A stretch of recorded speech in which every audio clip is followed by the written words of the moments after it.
No, I'd like to plug the Chase Thomas podcast. Listen to Chase Thomas. You'll be a smarter sports fan and obviously a much better human being.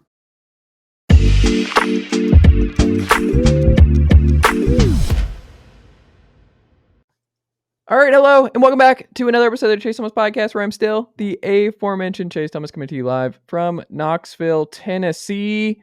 I would just combine y'all's names, Eric and Evan. Evan Sowards is here for Niner Sub out there in Los Angeles. Los Angeles' own. He's got the hoodie on, all black, the Shanahan look. He feels like he has just been combing the Niners Chargers tape, and he just cannot get over Greenlaw getting tossed, and he's watched every angle. He spent all night trying to see what angle the folks in New York and everywhere else where they saw to keep him out of that game all night on Sunday Night Football. But alas, he comes out of hiding to talk about his beloved Niners and some NFL. Evan, how are you? I'm good. I'm offended that you think that I would need more than 3 seconds to go, oh, that is absolutely not something you eject a player for. But I digress. Well, I agree with you. And I assume Mr. Eric Thompson of the Daily Norseman, old friend and OG here on the Chase Thomas podcast, makes his return. Great look behind you, Eric. You got the Viking stuff. You got Moss and Carter. You've got the Cinnamon Toast Crunch. I'm assuming that's like a Minnesota Vikings version. It's Justin Jefferson's own gritty toast crunch. Okay. They gave me an Under Armour shirt too. It was great. And you also have an original Xbox with the Big Duke controller in the background.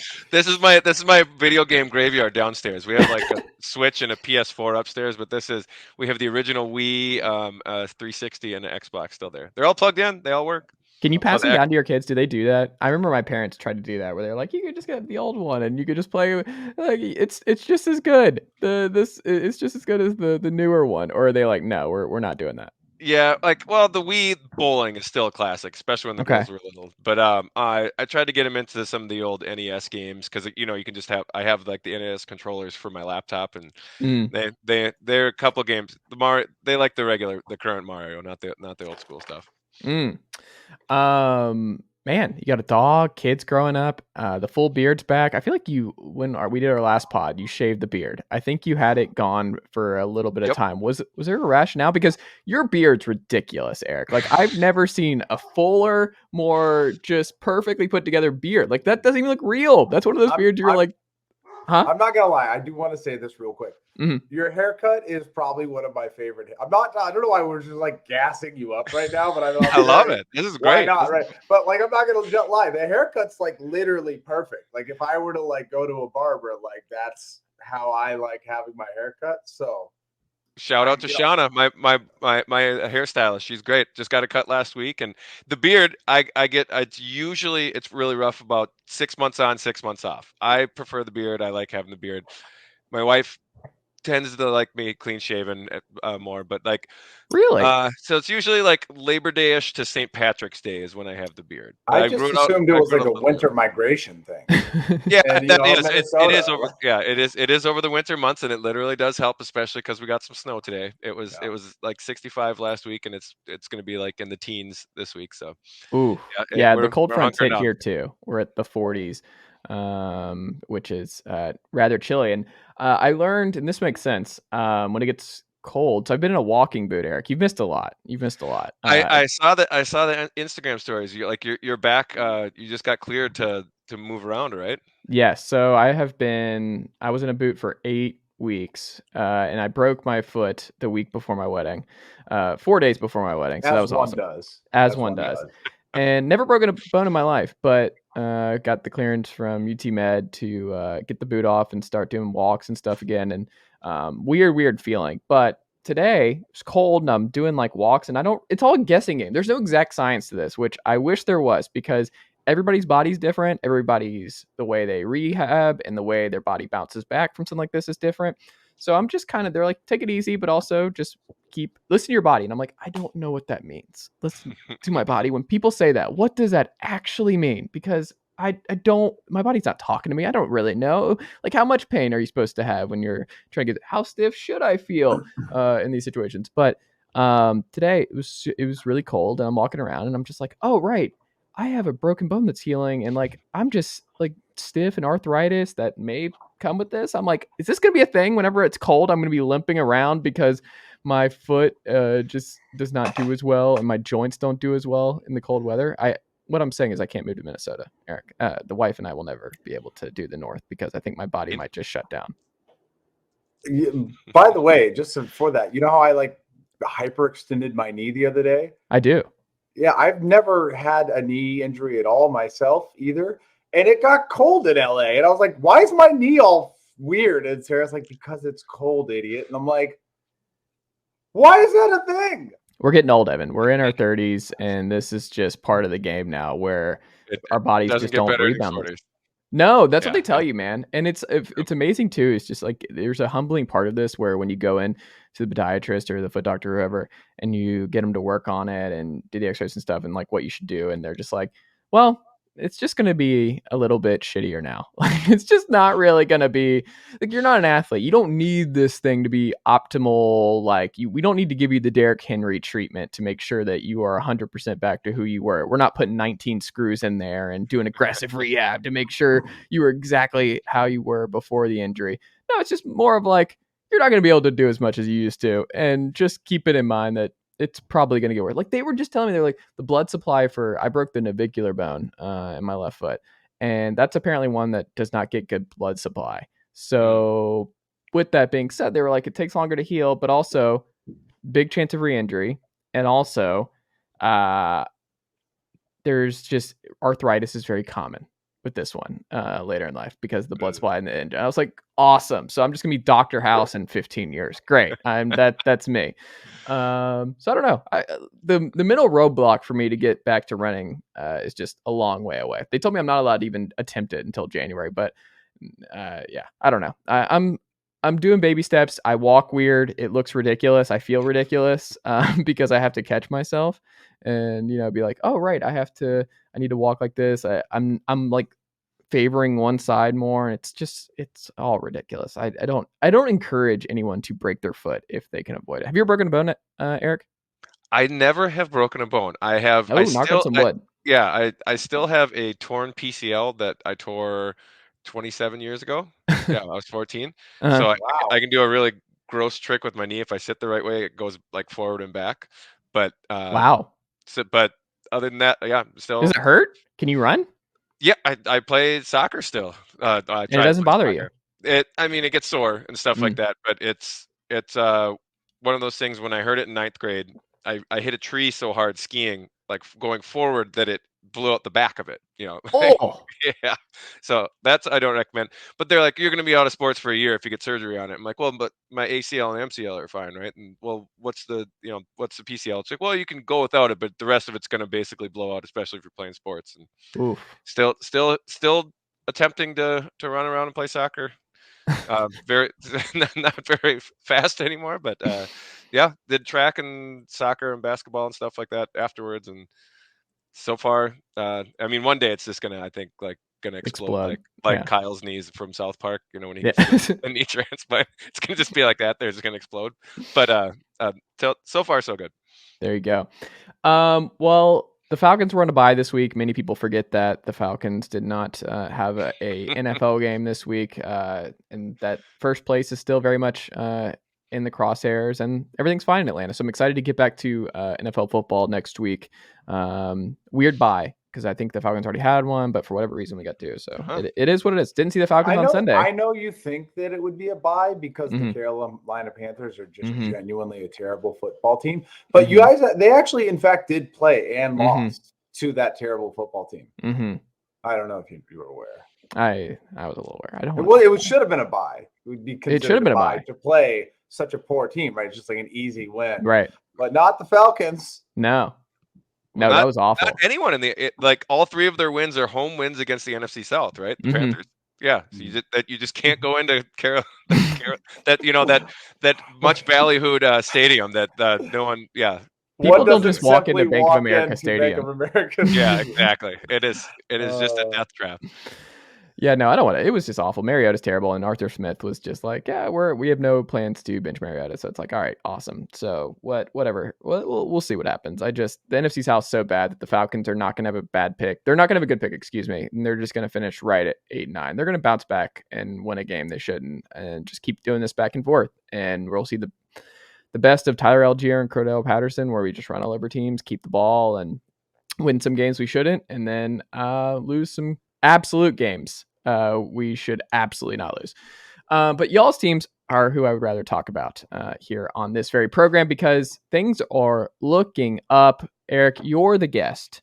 Your team played in the all-time great NFL regular season game, where I don't know if we'll see a game like that in a really, really long time, if ever again.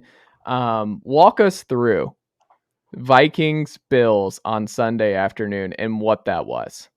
I mean, I could start at like the 2-minute warning and go an hour on that game. Like it was that nuts. And again, it was 27-10 late in the, like, well into the second half, and it's like, okay, the Vikings are a good team that has some parts, but they're not ready for prime time yet. They're not ready. They got the doors blown off by the Eagles week 2, and the Bills, another Super Bowl contender. They visited them. It's over. And then Dalvin Cook broke that long touchdown. Okay, 27-17, sure, that's great. Then Patrick Peterson gets his first interception, and it's like, okay, they're still hanging around. And then all of a sudden, then all hell breaks loose. I mean, like, you can't.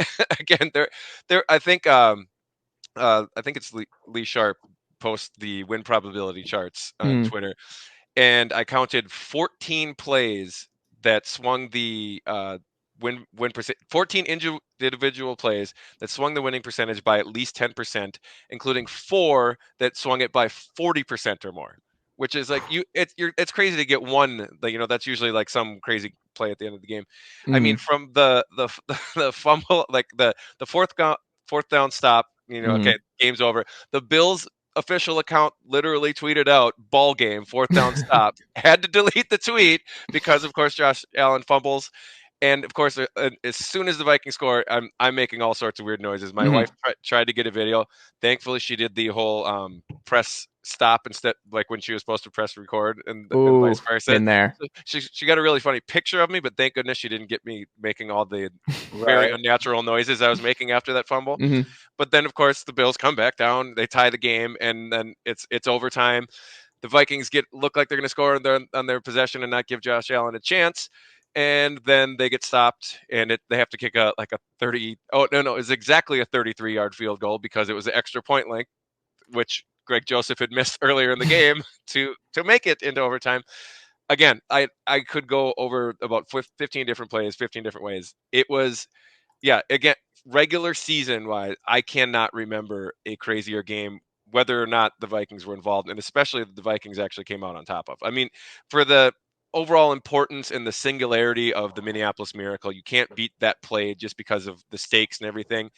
But as far as an overall game, the last hour of real time of that game was absolutely bonkers. Like, I still can't get over it. And we haven't even talked about the Justin Jefferson catch on 4th and 18, where the defender had both of his hands on the ball. Justin Jefferson is basically parallel to the ground, somehow comes down with it in one arm, the ball doesn't touch the ground at all.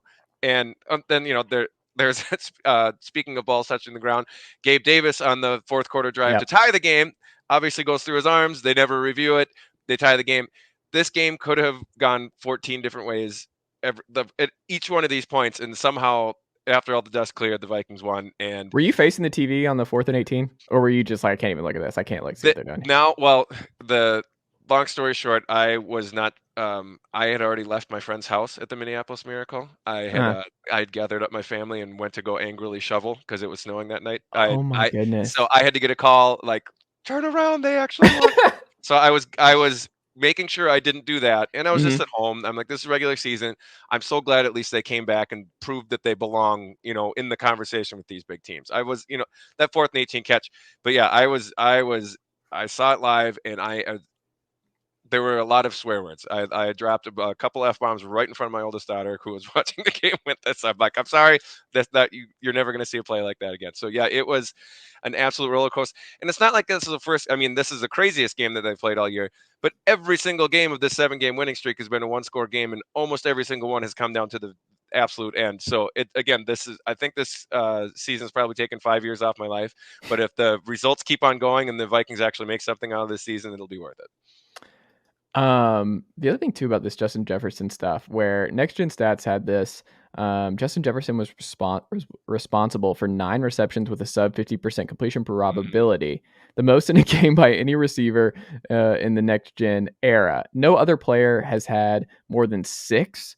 Jefferson 9 of 10 receptions were sub 50%. And when you watch the 4th and 18 catch with the one hand, Kirk's only looking at Jefferson, but it's also you look at the area, there are 4 Bills right there. The Bills knew where that was going. I'm sure in the cut, there's just no doubt. Okay, he's going to go to Jefferson again here. 4th and 18. We know where the ball's going. And it still just didn't matter. I mean, that was one of those catches that I think that was still the most insane catch I've seen in an NFL football game. Yeah, I mean, it was basically the Odell catch with 2 people on him. It wasn't just the angle and everything. It was a contested catch. Yeah. And the whole way down, he kept it. And my favorite is the reactions on the Viking sideline, just disbelief. There, Brian Asamoah, one of the rookie linebackers on the team, he basically was going to go out there and mob Jefferson because he couldn't believe it, and then gets right to the edge of the sideline. He's like, "Oh yeah, I could probably get a penalty for this." And then he stops it. Keenan McCardell's already going nuts. The wide receivers coach, he must have known. He's like, "All right, Jefferson's got this," because he started jumping well before Jefferson came down with the ball. And there's another level to this, right? Because he's the replacement to Diggs. And there was so much when you move on from Diggs to Jefferson, I remember Vikings fans, I remember us talking about it, where it's just hope he's awesome, 1st round pick. I hope he's good. But I mean, Diggs was there. Diggs was we already had the star wide out, and we had this great thing going. We didn't need to break it up. And it doesn't matter how good Jefferson is, he can't be as good as Stephon Diggs. You're not going to go back to back like that. And you did. That is one thing the Vikings are really good at, apparently, is getting wide receivers. Not Laquan Treadwell, but everyone else. There was, but yeah, it's absolutely nuts. Both teams would do that trade. Both fan bases would do that trade 100 times out of 100. Right. How it turned out. That never happens. And Stephon Diggs made a ridiculous catch of his own in that game, and still had a huge game himself, and he still got overshadowed by Jefferson. It's absolutely incredible what Jefferson's doing. He's not going to win MVP because wide receivers never win MVP, but after that, he should be in the conversation. Again, if Tyreek Hill isn't, he should be in the conversation as well, because he has 1 million yards, even more than Jefferson, and he's changing what the Dolphins are doing too. But he is having that much of an impact, and what he did yesterday in Buffalo is still, I can't explain it. It was absolutely incredible. What were your takeaways, Evan? I mean, I don't like saying this because I've always been of the mind that Kirk Cousins is just the guy that can't get it done. But I'm a little terrified. I said at the beginning of the season, I called it. I don't know if it was on the pod with you, but I think I said it, at the beginning of the season on this pod, that I thought the Vikings were going to beat the Packers to win the division. In terms of I thought they would be winning the division. But I was always in the same vein with the Packers, right? It's they'll win the division. Yeah, they'll go to the playoffs, and then they'll lose. That's what they do. But if you're a Vikings fan, those are the games that you want to see during the regular season to give you that, that belief that you can make noise in the playoffs. They've got an incredibly talented team. Like we were saying before the pod started, is Justin Jefferson the best receiver in the NFL currently? He might be. Stephon Diggs is right there too. AJ Brown is right there. Obviously, but they have a very special team. Patrick Peterson played his ass off. It's good to see him in his veteran, years play that well. I love that he got the game chains, whatever, So, you got to stack up some impressive wins in the regular season to have the confidence to go in and win during the playoffs. And that's how they do it. What's been the biggest say again? It's the Bills too. We haven't even really spoke to that. It's David and Goliath, not really maybe David, but it is Goliath. And, that's now twice that the Bills have been this crazy unbeatable team and lost this year. Mm-hmm. So it was a great win on the Vikings. The Bills feel like they're getting everyone's best game, where it's like everyone's getting up for the Bills, and I feel bad for them. Where it's like I don't feel like the Bills fans should not feel any differently about their team and how good they are. It's just it seems like they're finding themselves in more of these games than anybody else, and it just really does feel like a lot of teams Super Bowl to beat the Bills, because the Bills were the favorite going into this year. The Bills have gotten all this hype and praise, and Josh Allen this, Josh Allen that. And being loaded on both sides of the ball. It's like OBJ's coming eventually. We signed Von Miller. We have all these dudes. Like we're the favorites, and it's like it's just not that easy when everyone around the league's like, no, we take that personally, and we're actually this. Eric, what has been the biggest difference? Because we know how it ended with Zimmer, and one of my things was before the hire for Kevin O'Connell, like. My biggest question was that, like, will they regret moving on from stability, where it was like, at least like, it wasn't like you ever usurped the Packers, but it was like, it's Aaron Rodgers. Like, you can understand, like, the best quarterback in the division for years and years and years. It's like, it was just bad luck that you're in the same division as this guy. But you were still, there was a high floor for Zimmer coach teams. And we talked about the draft and like just missing a lot as of late, really crushed this team last year. And it really showed, especially on the defensive side of the ball. But O'Connell's different. Like he actually has popped in a way I didn't see coming. And it was a gamble, I think, to move on from just the stability of Mike Zimmer and what he was defensively, especially year over year. But now that you've gotten, what are we, 10 games in for the Vikings in the O'Connell era, like what has he gotten right, and what have you been most surprised about with Kirk Cousins in this offense versus what you've seen to this point with Kirk? Yeah, I think with Zimmer, it had run its course, and he was stable, and you're right. The Vikings were never going to go 3-14 or 4-13 under Zimmer, because he can coach up a defense well enough, and he's a football guy through and through. If you cast an old school football coach in a movie, Mike Zimmer would be the kind of character that you come out with. But I think really after year 8, it was really starting to fall on deaf ears, and he was really starting to rub players, especially a lot of the leaders, the wrong way. And you could hear it in a lot of the interviews this year. You can it's very thinly veiled shots of basically, we're not playing scared anymore. That was basically like, if you screwed up, you'd end up in Zimmer's doghouse. He would bench you. He would play around with your snaps, and like if you got on his bad side, basically it was almost impossible to get out. Like I used to there's an old cornerback that the Vikings drafted in the 3rd round named Josh Robinson. Really nice guy, really good UCF guy, I believe. And I started naming it the Josh Robinson Memorial Mike Zimmer Doghouse, because for whatever reason, Zimmer decided, like, it was Robinson got hurt, and then he had a rough game when he came back from injury, and he got buried. That was it. He played special teams. That was nothing else.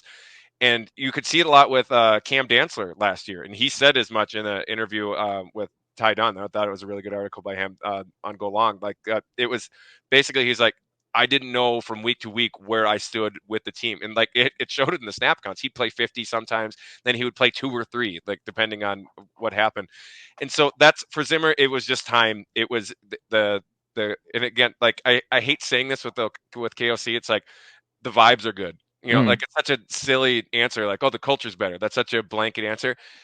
But it has to be a pretty big part of it, because this team is playing. It's a lot of the same pieces, especially on the defense. And it's not like the defense is shutting people down.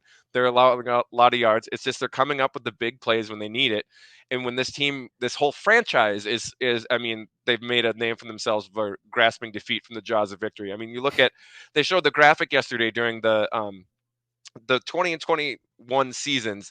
The Mike Zimmer Vikings were minus 122 in the last 2 minutes of halves.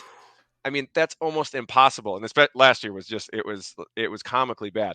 But they're closing out halves, they're closing out games. They never believe that they're completely out of it. I have believed they're completely out of it at least 2 or 3 times during the 7-game win streak. And yesterday was no exception. Like it was 27-10. It looked like the You were Vikings getting were ready to go shovel some snow. Yeah, yep. That it really was. It's like, okay, this, they put up a fight, just not their day. They had a couple breaks go there, against them, and it's like I'm programmed to believe that, and I have to with this team. Like, no, there still might be in it, and they keep on proving it. Again, it's we've the go-to thing is like, well, the Vikings, this isn't sustainable. They can't do this. They can't depend on these special teams turnovers and these late interceptions and everything. But it's been not unsustainable for 7 straight weeks now. Like they've. So are you there? Are you ready to get hurt again, Eric? Are you finally ready to go back in? I'm absolutely ready to get hurt again. I'm a Vikings fan. I'm ready to get hurt again. I still think this team has a lot to clean up if they want to be a true contender. They're allowing too many yards and too many big plays on defense, and the offense. They're a great scripted team. They score more than any team in the NFL on their opening drive, but they hit these lulls in the second and third quarter where they could put these bad teams away, or they could get ahead of these better teams, and they just don't do it.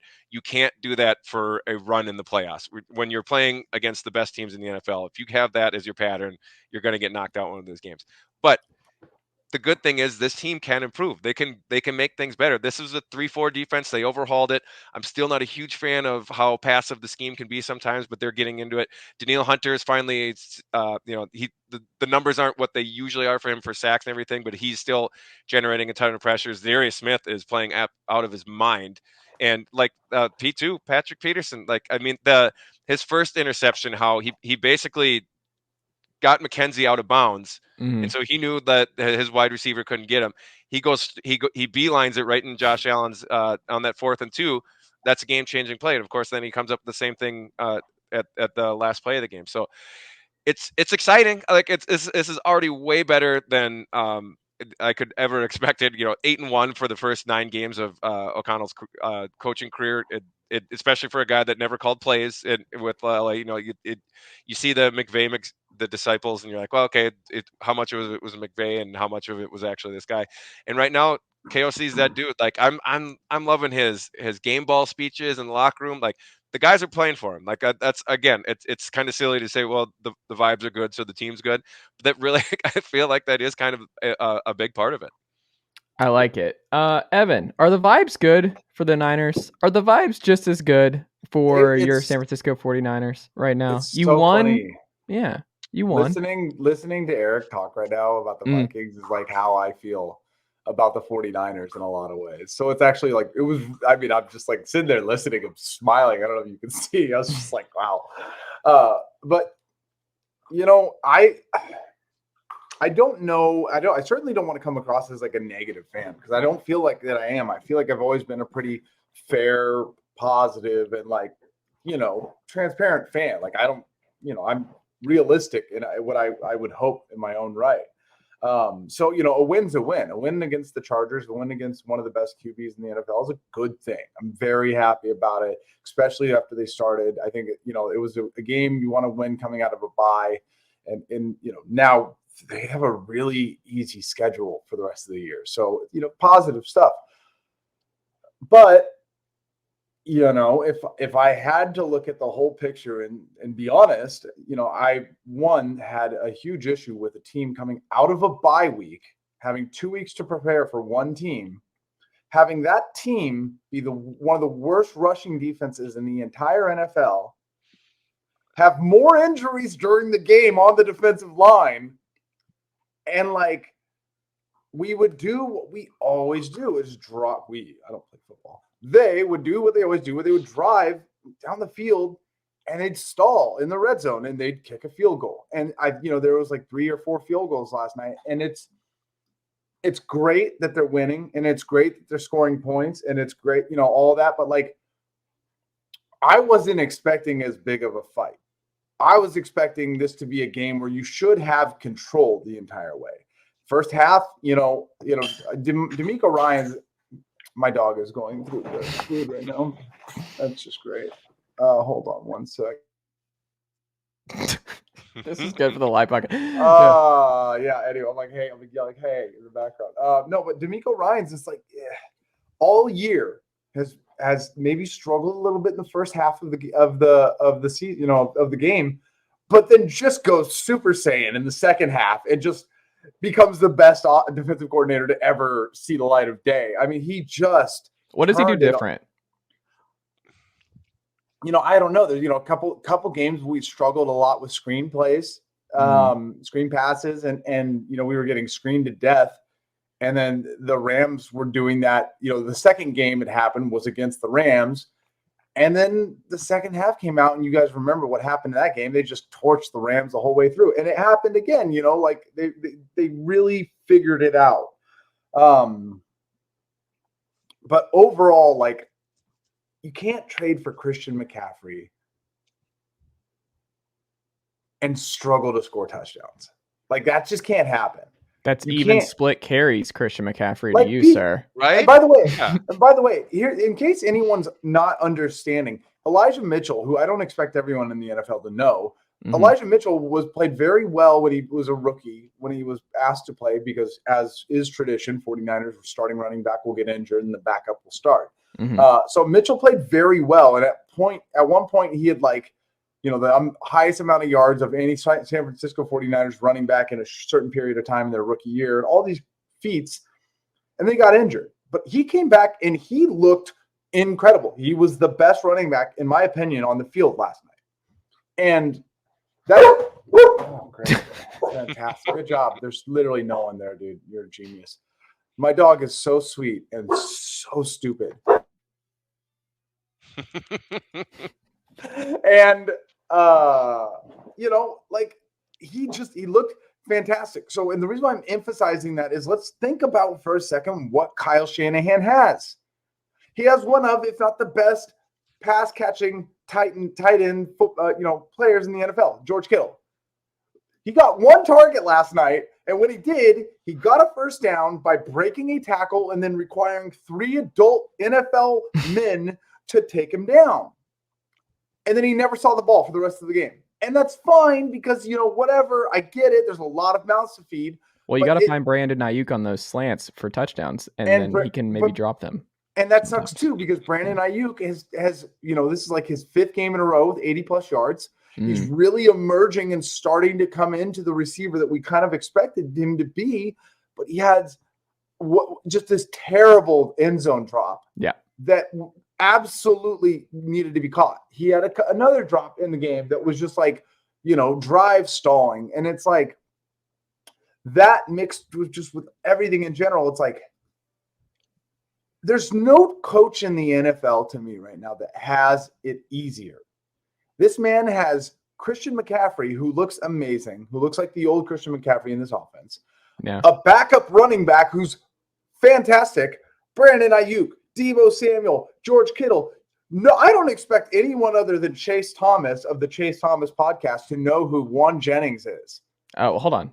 Jawan Jennings, sir. Jennings, excuse me. Jawan Jennings. There's a lot of U's and A's in there. None of them are where they're supposed to be. So let's just back off, all right?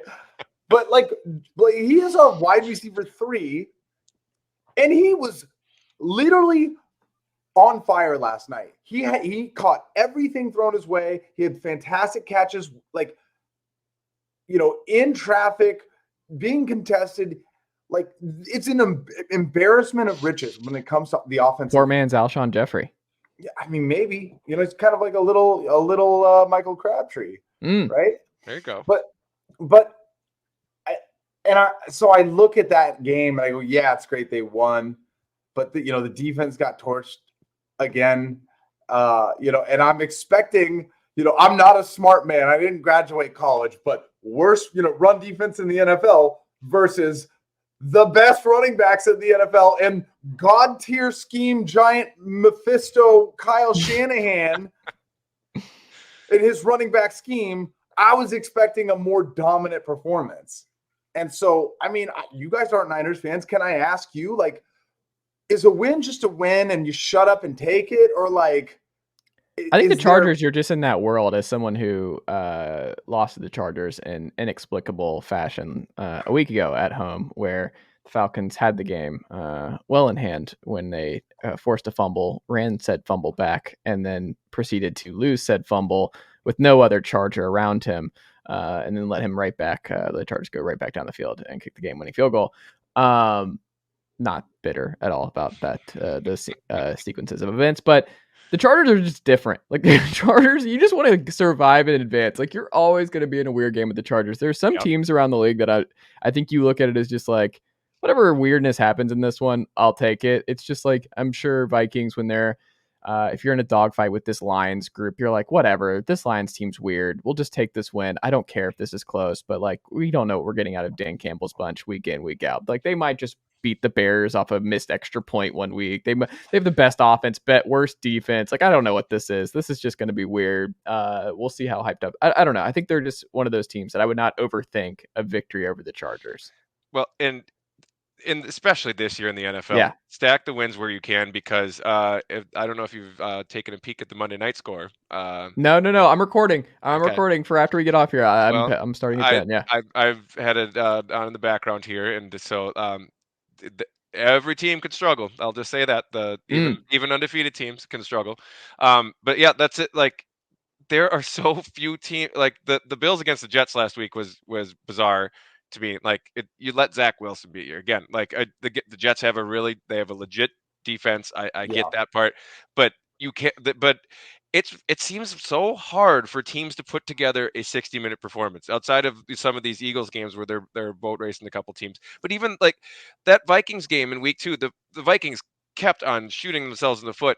The Eagles didn't score a point after halftime in that game. Like that was the Vikings had chances to get back in the game. They absolutely refused to take them. But that, like again in of so many of these games, it's like, okay, this team should be blowing this team out. Like the not to pick on the Bills again, that Dolphins-Bills game where the Bills had like 60 more snaps than Miami, or that the Bills had 60 more snaps than Miami.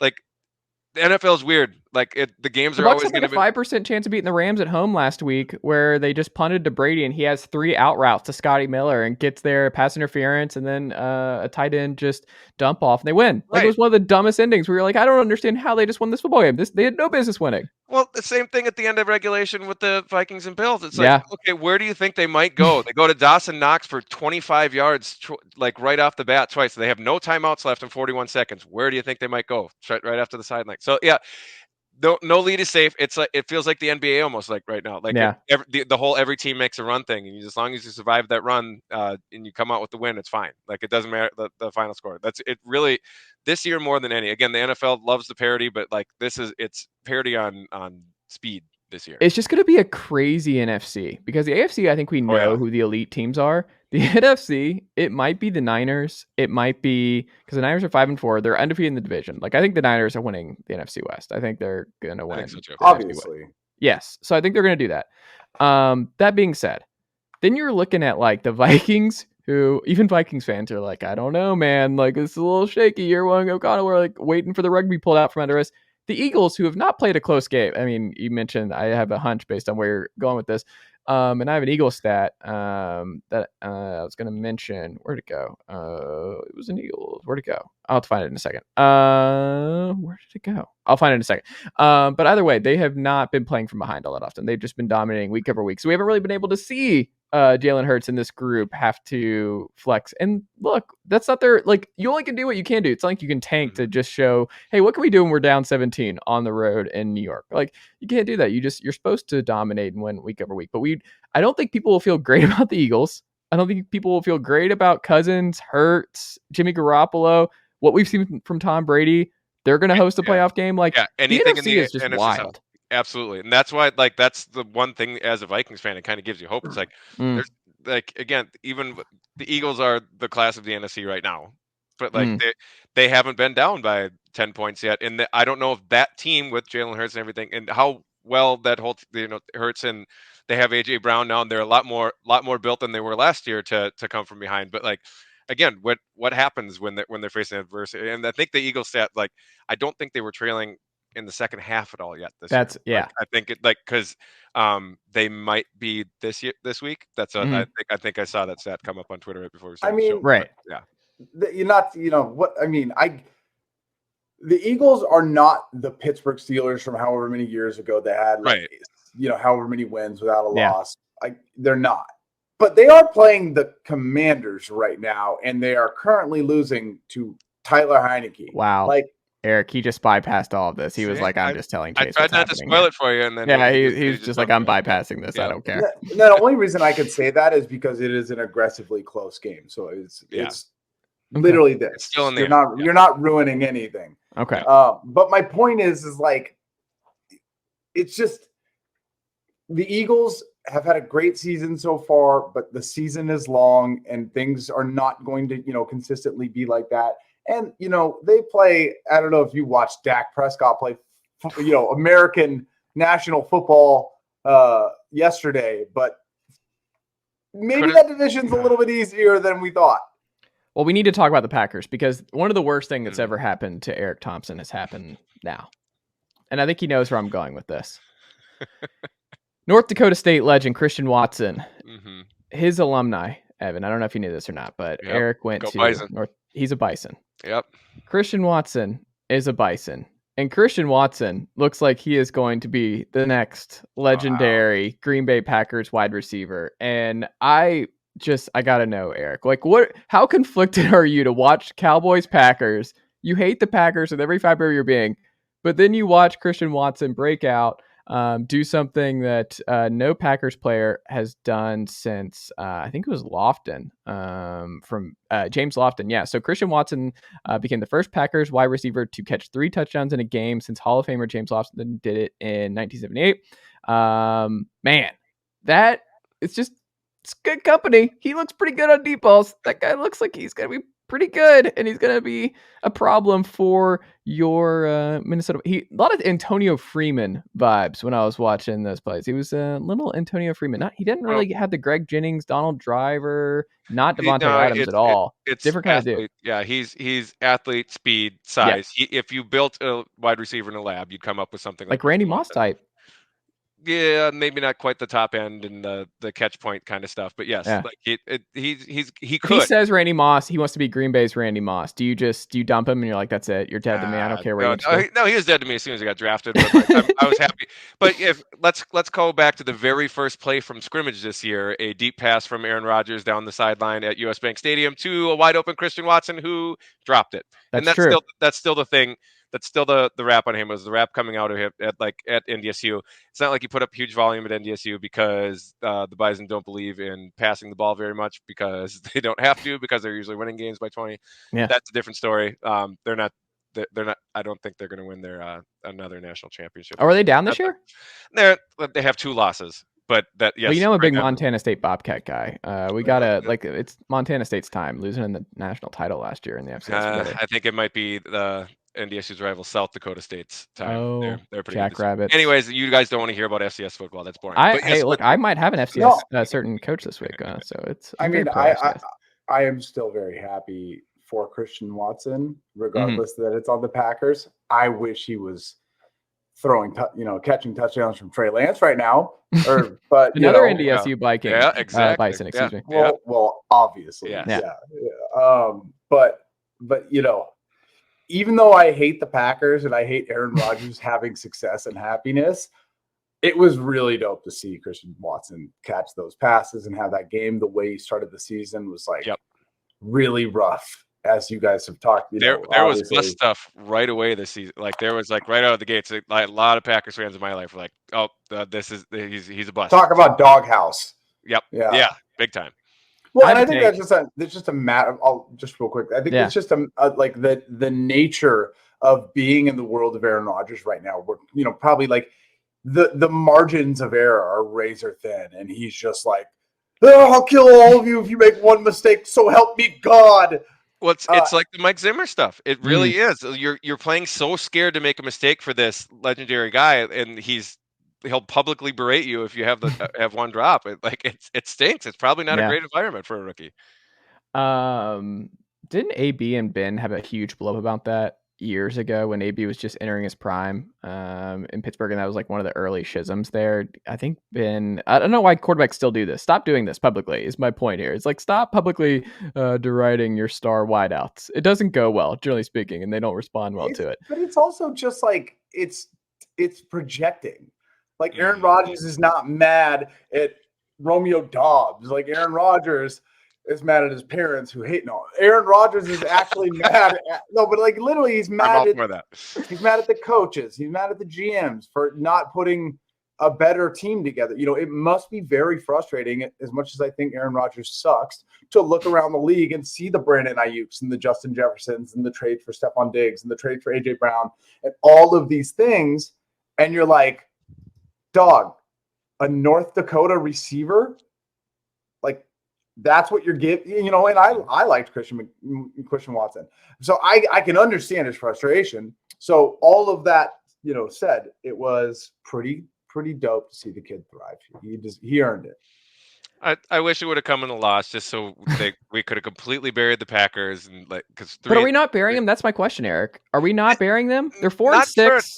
I think for the division, something really terrible would have to go wrong for them to win the division. But again, we just talked about how wide open the NFC is.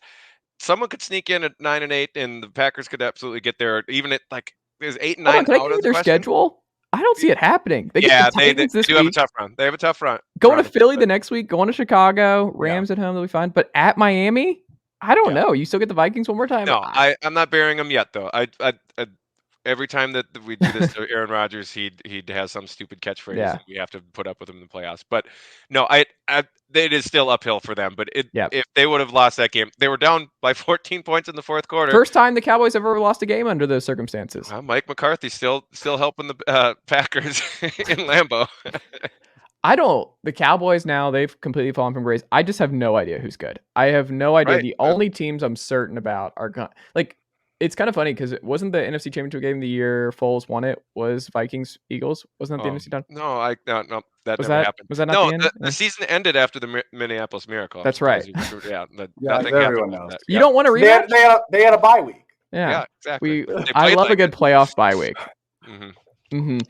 Well, there you go, Evan. Do you think after all this, we could put a bow on the NFC and where we're at there? Are you certain the Niners still can run the gauntlet now, based on what you've seen with injuries and everything else, and Christian McCaffrey getting even splits with Elijah Mitchell going forward? Would you bet on them in a neutral side over the Vikings? Are you more comfortable against them against the Eagles? Because we know how you feel about the Packers and Cowboys and teams like that, but I don't think you saw the Vikings and the Eagles being the kings of the NFC through 10 games. Do you think they match up well enough to beat both of them on the road, where it might be the case at this point?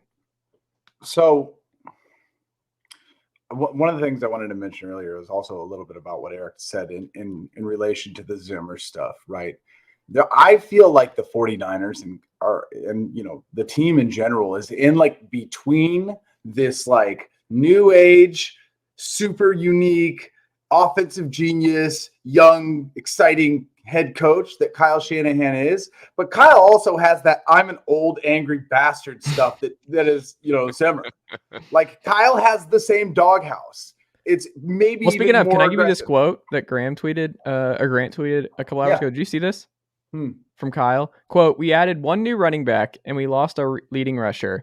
So I don't feel like we've added all these new guys. We brought in Christian and we lost Jeff, and I'm real excited about having Christian here, but it's not changing up a ton of stuff." Kyle sucks. There's a lot going on with that tweet. He's just, and by the way, not only that, but Kyle also, there was a play where Jimmy threw to the side to, I don't know who, it was an RPO, and instead of, handing it off to Debo he looked like he could have had a lane for a touchdown. He threw it, and it was a whatever. And there's a whole other thing in itself, but Kyle was yeah, we definitely screwed that up. Literally goes out of his way to point out a mistake. That was supposed to be a bubble. He's just an angry Grinch, because I can't swear. And it's just so when you ask me, do I think they can beat the Eagles if neutral field, they're both healthy? Yeah, I think the Eagles are overrated. Do I think they can beat the Vikings? I think they have the capacity to do it. I think the Vikings team is not that much different than 2019. Obviously a little bit different and different coach and things like that. But the material and the architecture for how you would attempt to try and beat the Vikings is going to be similar in nature. Mm-hmm. We kind of would love to see Eric Armstead back. The middle of the defensive line is really struggling without him. But yes, I think the Niners can beat anybody any day right now with the team that they have. I don't think, I sound like a broken record, but I don't think people will ever give Jimmy the respect that he deserves. The man is playing some of the best quarterback football that it exists right now in a world where Dak threw 2 interceptions, where Kirk Cousins and Josh Allen both threw 2 interceptions. Like, Jimmy's not going to be that exciting quarterback that some of these guys are, but he's mistake-free, getting it done. And I think all of it together, you add Christian McCaffrey, all the offensive weapons, Fred Warner, Talanoa Hufanga is right now a top 3 safety in the NFL, which is insane, but awesome. Yes, I think it's totally tangible. But you're not going to get it done by kicking field goals. Period. I just love the NFC might come down to the top 4 being Jalen Hurts, Kirk Cousins, Jimmy Garoppolo, and I don't even think it's Brady. Who's the other one I'm thinking of? The Giants. Daniel Jones. Something right? That might be the final 4 in the NFC. So all these teams are quarterback, and this is the final. Are we serious? What is that Jimmy stat where he's thrown if he throws no touchdowns in a game, are they 20-2 or undefeated? What was that stat I saw on Twitter, Evan? What is it when Jimmy doesn't throw a touchdown pass? What is his record? He's 8-10 or something like that. Okay. He's 10. No, he's 10-0. That's what I thought. Yeah, in games where he doesn't throw a touchdown pass or something like that. But once again, it's the narrative is insane. Because he's not in this world that we have right now of the Patrick Mahomes and the Josh Allens and these incredible quarterbacks, and they are incredible quarterbacks. Jimmy's showing up every day and just winning and doing a good job and not making a lot of mistakes and leading the offense the way Kyle wants it to. And the last 3 weeks, we've had massive drops. Brent, the game could have been at least another 14 points on the Niners side had they not had those issues. And I don't know that there's anything Jimmy could do where anybody's going to go, that guy's great. At the beginning of the season, during the offseason, some of the smartest football minds in the NFL, including Mina Kimes and some other people, were he's terrible. He's not good. He cannot do good. He will never be good. Definitively, this man stinks. And I don't know if they're it's just incredible to be I think they can run all the way to the playoffs. I think they can actually compete for a Super Bowl. Jimmy's going to be a big part of that, but they have to score points. They can't kick field goals. You're not going to win in the playoffs kicking field goals, especially not against 2 Chainz, Kirk Cousins, or Josh Allen or Patrick Mahomes or Jalen Hurts going deep to AJ Brown. Nah. Jalen Hurts he's got a pretty deep ball, man. The Eagles are suspect. They are suspect because they haven't been challenged yet. We just don't know. Everyone in the NFC is suspect. Get in the tournament and see what happens. Because absolutely, there's going to be some wild shit going on in the NFL is chomping at the bit for the NFC playoffs. I don't think the AFC is going to be close. I think the AFC is going to be super boring, and we just wind up with Chiefs Bills, and it's just we're waiting to get to that because I think that's what everybody wants anyway. They're I want to see Josh Allen, Patrick Mahomes again. Let's get through this other stuff. We don't want to. No one actually wants to see Tua and Zach Wilson and company advance far. I mean, Lamar Jackson's probably the other one. If you any of those 3 combinations, if you get Ravens, Bills, you get Ravens, Chiefs, anything like that, I think is what people want. People will be actively rooting. It's the Titans, who we'll talk about in a second, because no one wants to see that all over again. Eric, when does it get bad enough for the Raiders to one and done the Josh McDaniels experience in Vegas? Maybe after getting beat by a studio analyst in his first game. He got the dreaded vote of confidence from Davis today. I saw. Did you hear that? Mm-hmm. He's it's our guy. So it's bad in Vegas. I did not pick them to make the playoffs just because I thought that division was so absolutely stacked. But it is not going well. I mean, Carr's up there crying in the press conference. They have too much talent to be this bad, and losing at home to a Colts team that was just completely in shambles and looked like they were trying to do an active, complete teardown during the season, and they let Matt Ryan run Hold for on. 39 Be careful yards. here, Eric. Be careful here, Eric. 39 yards. Matthew Ryan at this age. Was he 38, 39? A yard for every year he was alive. Exactly. Like that was, I think Bill Barnwell had something like it was the first time in like since Doug Flutie that someone that old, a quarterback that old had run that far in a play. So, and it's Matt Ryan. He got benched for being a statue, and you let him do that. So like that team is, again, they've had some injuries. They've had some really disappointing players. I mean, Waller is MIA. He seems like kind of 1-year wonder. Their pass rush is not nearly what it was supposed to be. Especially, it's just Max Crosby. He's just out here he's like he's just drowning. He's like, it's only me. Chandler Jones has not worked out at all. I don't know what happened with Chandler Jones in Vegas, and it's also like Patrick Graham we thought was a good DC and everything, and Abram gets cut, and you're like, wow. Yeah. And all those picks from the Mayock era are really coming home to roost. Like those Cleveland Farrell, Abram, Jacobs in the first round was not going well there. Underwood's gone. Like you just go, or Leatherwood, yeah. And you just Underwood go back. Vikings guy. Yeah, exactly. And it's just awful. Like you just can't build the team that way, and then you give up all these picks, and just you mortgage the future to team up Devontae with Derek, and it's all bad. Their linebacker retired in the middle of this week. I don't know if people saw that, but Blake Martinez was like, he had 11 tackles the previous week, and was like, all right, what am I doing here? I'm out. He's only been in the league 8 years. It wasn't even a health thing. The way he was saying, he was like, I want to go focus on my other business ventures and my family. And you're like, what?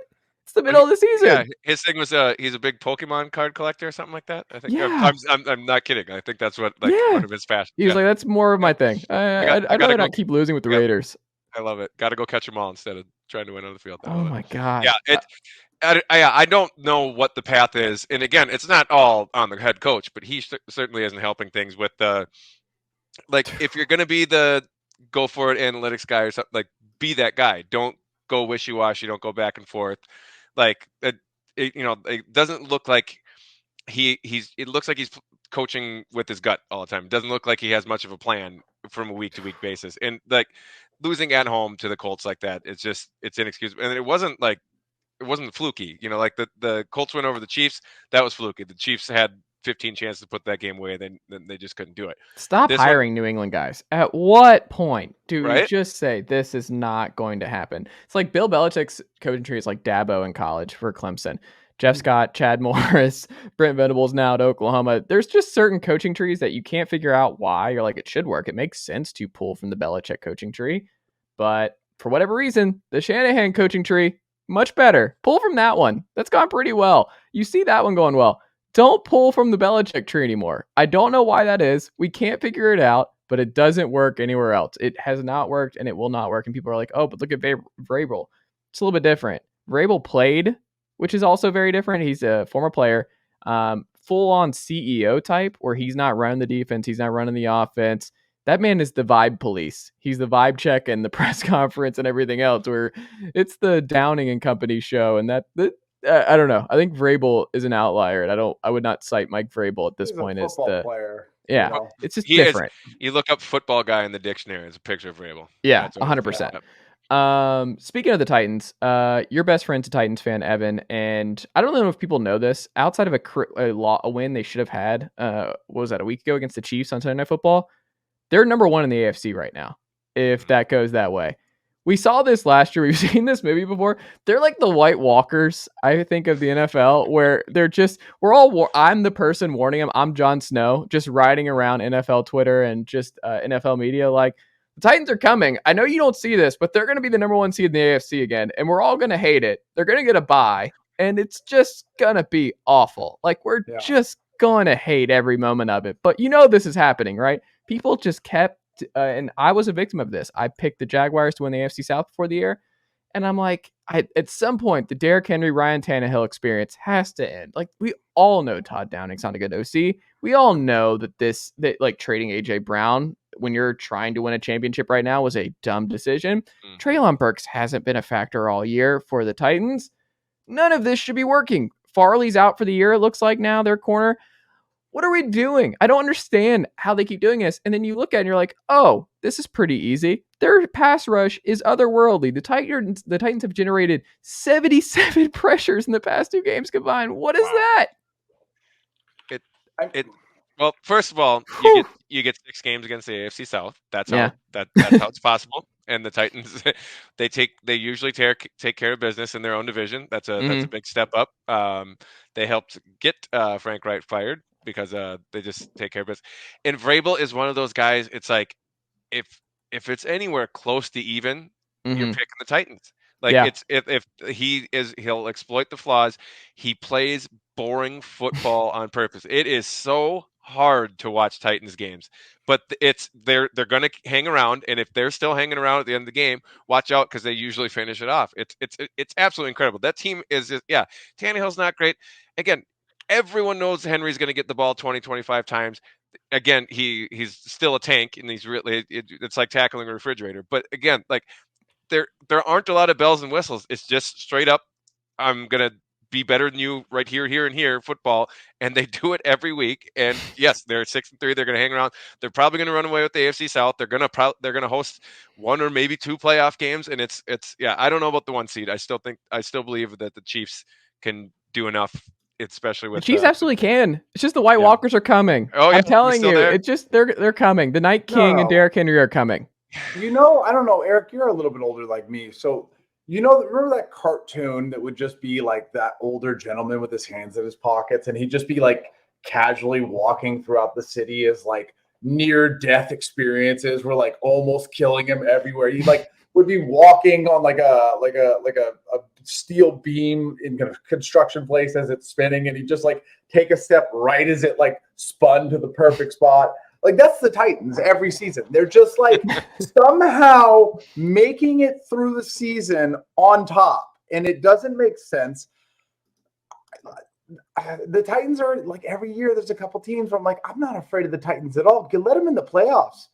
It's I don't know, man. It's a house of cards that refuses to fall. And I think it's because Derrick Henry's quads are holding it up. That's the only thing that makes sense. And it's just we don't want them because we know they're not running the gauntlet in the AFC. Like, we know it's just like a waste of a playoff spot. Do you remember that year where they put in the Chargers didn't get that last spot and in the AFC, and it went to who was it? It wasn't Jacksonville Bortles. Who was it? Who got that? Was that the Titans? Who got that spot? Y'all remember what I'm talking about?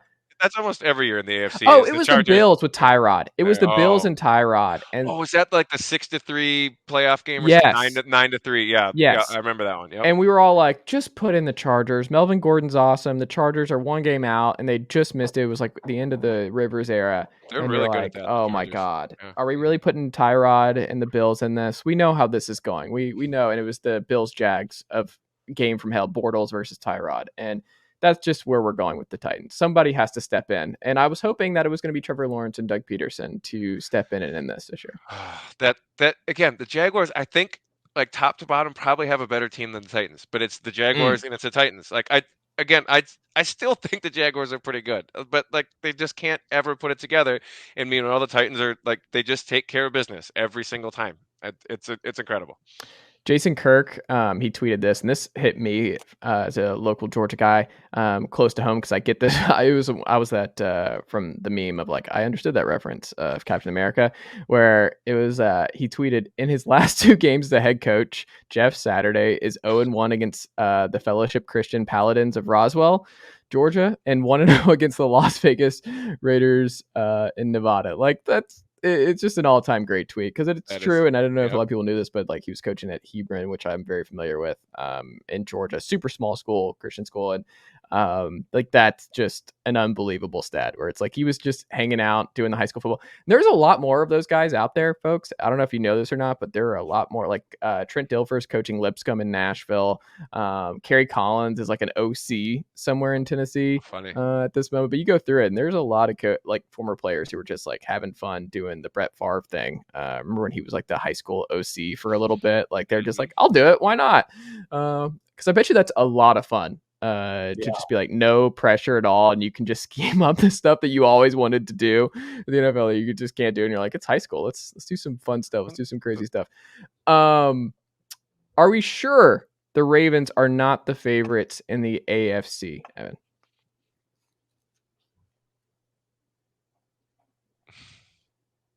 In the AFC, the favorites? Yeah. I'm leaning more towards the Chiefs just have something, Jekyll and Hyde. The Bills are getting injured. The Bills look a little bit more susceptible. And there's the Ravens just minding their own business. They've been up. Like, they should have won so many of these games that they're up late. And they get up on these teams and they have not been able to close. And they blow these games late. But Lamar is quietly having an MVP season. They're getting healthy at the right time. The AFC South looks like a dumpster fire at this point. And like the Browns aren't coming to Deshaun. It's too late. Cincinnati's having trouble with injuries. Jamar Chase, we'll see what happens there, but they look like they've taken a step back. The Steelers obviously not posing a threat there, but I don't know. The pass rush is all back. I mean, I don't know. It's not the Ravens. I don't think it's the Ravens. Yeah, but it's going to be the Bills or the Chiefs. They're not going anywhere. And there's, like I said, the season is long. Like, even if they struggle a little bit, we're in the middle of the season right now. Like, if you think Patrick Mahomes and Josh Allen aren't going to figure shit out come playoff time, like, I'm not betting against them. Do you share that sentiment, Eric? Yeah, I mean, yes, the Ravens are getting healthier, I guess, right now, but Bateman's probably gone for a good chunk. When are the Ravens completely healthy? If they're at full strength, I'd feel a little better about that. But the Chiefs, they just figured out with these guys. I mean, they get Kadarius Toney out of the scrap heap, and he's already scoring touchdowns. And he and he's adjusting his gloves before bossing a guy. You know, like of course they're unlocking him 2 weeks into his Chiefs career. It's just that they have the Bills and the Chiefs have that basically unfair advantage of having the quarterbacks that they have. And again, Josh Allen was coming back from injury. He threw a couple bad picks in the end zone. He had the fumble on the goal line, and I was horrified of him for most of that game. I mean, some of the runs that he made, it's like, okay, if he's banged up right now and he's still plowing through linebackers like he was, and then just chucking darts left and right down the field, like, and Mahomes, of course, is an absolute wizard. He can do just about anything you can ask on a football field. Just those two, and again, Lamar is very good. He is, and I'd take Lamar's running over those two who both can. I was just telling you about Josh Allen's running. They're definitely in the contender class of the AFC, but I would definitely not put them in as the favorite. And again, then Vegas agrees, because the Bills are still, after the 2 losses in a row, I think they're still the number 1 favorite for the Super Bowl. I think the Niners are ahead of the Ravens currently right now in Super Bowl odds. So I tend to agree with that. I think they're still a step below the upper tier. Could they make a run? Sure, but like they'd have to prove it first and prove they can stay healthy, because they just seem it's like it's the take a penny leave a penny thing at the gas stations. Like they get one guy back and then someone else goes out for the year. But you get Roquan Smith, who looks like he's gonna be a great player. I mean, Justin Houston is like the modern John Abraham, where I was so pissed the Falcons didn't just sign him, where I'm like, this man's going to be 47 and still getting 2 sacks every other week, where Justin Houston just takes care of his body, and the man is just a pressure sack guy. That's his jam. Like, that's what Justin Houston does. And you can tell he's a locker room leader, and those guys latch onto him. But like, here's a fun game. True or false? Andy Isabella is on the practice squad for the Baltimore Ravens. It must be true, because that would be the most random question ever to ask. I'm not saying. Okay, yeah. True or false? Deshaun Jackson is on the practice squad for the Baltimore Ravens. Isn't he on the regular roster? He was active last week, but did they put him back down on the practice squad? Maybe he's off the practice squad. Okay, maybe he's back on. No, you can do that with these rules now. You can activate him off the practice squad and put him back down. Okay, he might be back down then. It's what we call the Dante Johnson. There you go. Well, Isaiah Likely looks awesome, and it's just like when people worry about the Bateman thing, I'm like, I think their plan is just to run the football, get JK back, and only throw it to tight ends and see if they can win a Super Bowl. I think they're just going to be like Andrews and Likely. Roman's plan is to run the ball and throw it to tight ends? Yeah, I think that's his plan. I think that's what his end game is here. We'll see. The last thing, though, we'll end on with this. So right now, we are November 14th. Evan, where do you think the Super Bowl ultimately lies in both sides? Do you think it's Bills and Niners? That's who it runs through. That's who should be the favorites at this point based on everything seen this far? Or do you think the two favorites are somebody else? I think it's very obvious there are no such things as favorites in the You got to do it though for this game. But like, I want to play along, but I can't stress how right Eric was earlier. Mm-hmm. These are all like, you know what I mean? Like they're all the same teams. Like no team is ready in the NFC to compete right now. If the playoffs started tomorrow, it would be the ugliest mud bath, like back alley fight ever. It would just be a bunch of idiots running around with their hat backwards, like bumping into each other. Like these teams are not ready, so I can't be ready to answer that question. You know what's dumb too? Can I just say this? The one defense of the Falcons, I think they could beat anyone in the NFC. Like people might laugh at that. They say that because they beat the Niners, dog. They can't do. The Niners lose to everybody. They should have beat the Chargers. I'm telling you, they get up for these games where you're like, I mean, the Grady Jarrett BS roughing the passer call on Brady that cost them that game. I mean, when they run the ball well and Algier and Cordero are cooking, they're a really, really tough team to beat. They're the most frustrating team in America because I really think they could beat anybody in the NFC at any given Sunday. I think most teams in the NFC could beat most teams in the NFC any given Sunday. That's going to be the fun. Like the Vikings could be like 3-6 pretty easily. Like if, you know, like that's, but they aren't. They're 8-1 because they keep on putting these games away, and that's going to be the fun of it. Yet if you made me choose favorites right now, I'm still rolling with the Chiefs just slightly in the AFC. NFC, man, I would put. I'm going to throw the Vikings in this top three. I think it's the Niners, the Eagles, and the Vikings. I think right now one of those three teams comes out.